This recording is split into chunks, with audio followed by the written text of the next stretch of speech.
Здравейте, казвам се Мина Йовчева и съм представител на BSpace. Следващите няколко минути ще ви покажа как се работи с най-новата и иновативна бизнес платформа в България.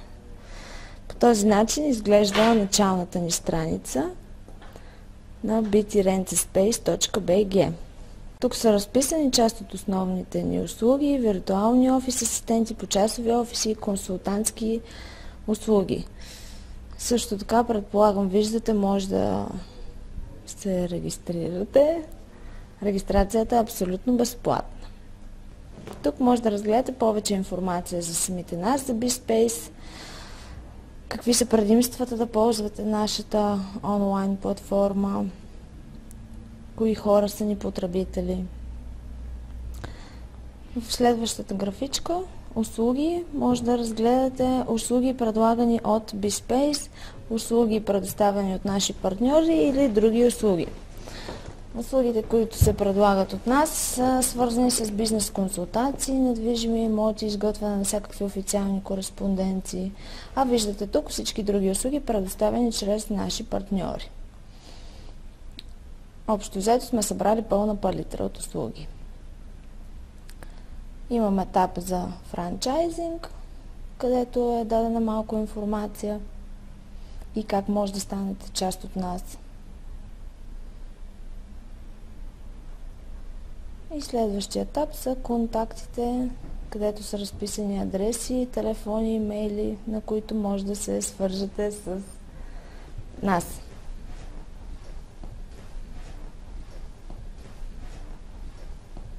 Продължаваме натам. Виртуални офис асистенти. Тук са разписани всички наши абонаментни планове, свързани с виртуалните ни асистенти. Почасови офиси. Тук сме описали ценовите параметри за почасови офиси, съответно какво предлагат самите офиси. Консултантските ни услуги. Отново разписани всичките. Сега ще ви покажа как може да се регистрирате в сайта. Регистрацията е абсолютно безплатна, както вече казахме. Попълвате име, фамилия, мейл, някакъв телефонен номер ваш. Избирате личен асистент, което отново е безплатно. Изборът на личен асистент не ви задължава да поръчвате какъвто и да е абонаментен план. Записвате вашите данни. И по този начин се регистрирате. Щракайки на снимката на личните асистенти, може да видите повече информация за тях, съответно кой би бил полезен за вас.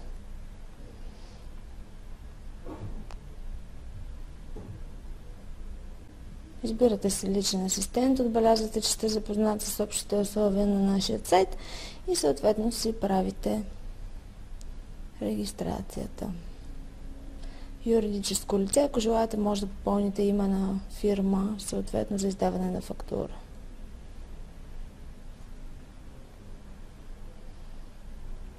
Сега ще влезем в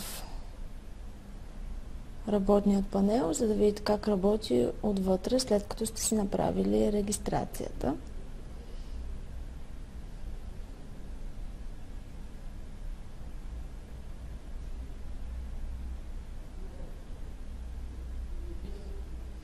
Започваме с услуги зона. Тук са разписани част от основните услуги, както вече казахме, предлагани от BSpace, като разбира се има инструкции за работа с услуги зоната, абонаментните планове за личните асистенти, изготвяне на официална документация. Натискайки на всеки един от плановете, може да видите какво точно се държа отдолу в легендата. Сега ще ви покажа как може да поръчате съответно заявка. Натискате върху нея, желая или не желая да ми бъде издадена фактура, съответно. И плати. Избирате начин на плащане. Може да прикачите файл към вашата заявка, ако желаете някакъв файл да бъде обработен. Ето по този начин става качването на файл. Избирате документа и го прикачвате.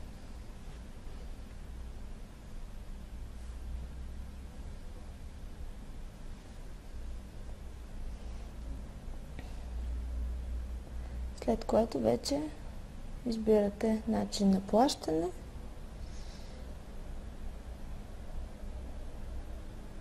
и ни пускате заявката. Ние започваме мигновено да работим по нея. Връщаме се в работната зона, отиваме на Създай услуга, където са разписани всички останали наши услуги.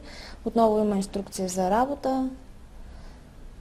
Ето по този начин може да създадете ваша собствена услуга. Описвате параметрите на вашият казус, точно какво желаете и го изпращате. Излиза едно възлагателно писмо, в което се обяснява, че в някакъв срок ние ще ви върнем отговор съответно. Тук отново може да прикрепите файл, ако желаете, и ни изпращате заявката за анализ. Това всичко до тук е абсолютно безплатно. Ние разглеждаме заявката и ви я връщаме, когато е готова в услуги зона. Продължаваме с асистент зона. Това е пространството, където може да прикачвате документи. Отново има инструкции за употреба. Тези документи може да бъдат виждани и обработвани от личните асистенти, съответно и от нашите партньори. Ето по този начин става прикачването на документ. Записвате името му, избирате документ и го качвате.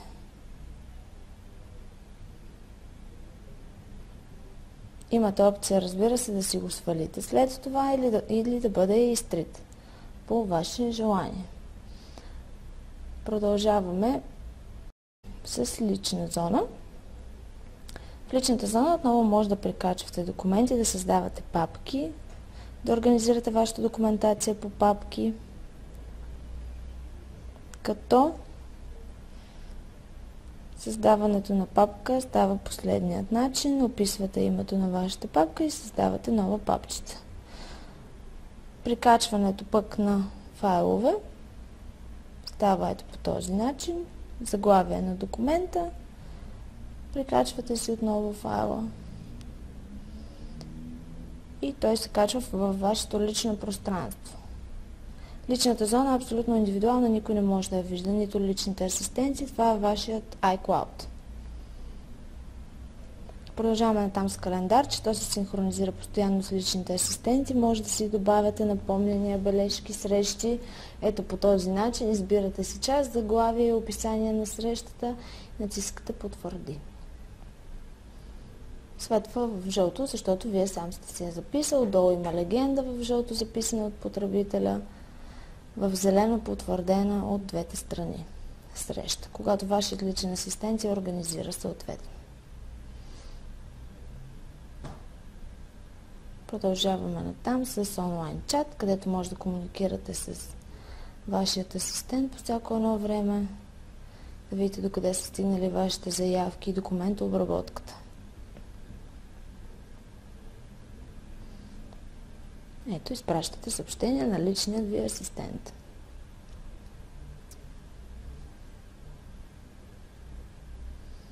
Тук горе имаме notification и съответно сигнализация, когато има някаква промяна или в календара, или в чата. В моят профил можете да запишете вашите имена, данни, съответно каквото желаете, дори да сложите профилна снимка, аватар.